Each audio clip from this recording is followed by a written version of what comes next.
Жашоодогу эң чоң ийгилик бул качан сен башкалар сен үчүн эч нерсе кылбашын тезирээк, убактыраак түшүнүшүңдө. Сен үчүн эч ким бир нерсеге должен эмес. Ошол бийлик, ошол мамлекет, ошол ата-энең, ошол бир туугандарың сен үчүн эч нерсе бериши шарт эмес. Бул дүйнө ушундай куралган. Өзүң үчүн өл жетим деген сөз бул эң туура сөз. Өзүң үчүн кылбасаң сен үчүн эч ким эч нерсе кылып бербейт.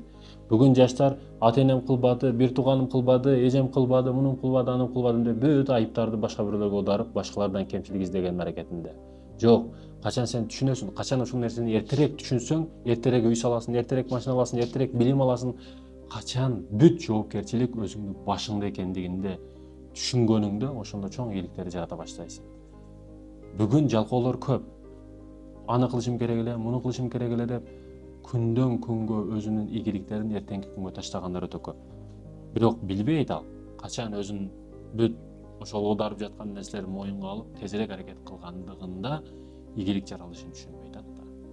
Ийгилик ошондо качан сен эч ким сен үчүн бир нерсе кылбашын түшүнгөн учуруңда тезирээк аракет кыла баштайсың.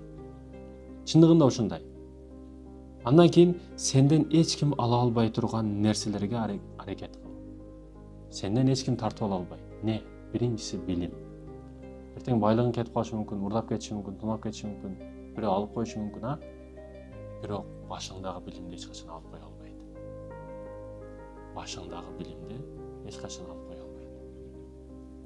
Бүгүн кытайский товар деп, аны жедирип, буну жедирип, оору кылып банча атып коюшу мүмкүн, бирок сен качан спорт менен жүрсөң, анча мынча нерсеге алданбайсың.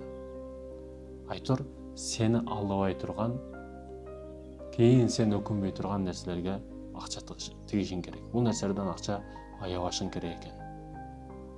Эң кымбат нерсе эмне билесизби? Биткоинбу? Долларбы, евробу? Алтынбы? Эң кымбат нерсе эмне? Бул урматтуу мекендешим. Сиз өзүңүзсүз. Убактыңызсыз. Сиз убакытка чектелген адамсыз. Аны кандай өткөрүш сизге байланыштуу маселе. Кээде кичине нерселерден бакыт табасыз, кээде кичине нерсеге кайгырасыз.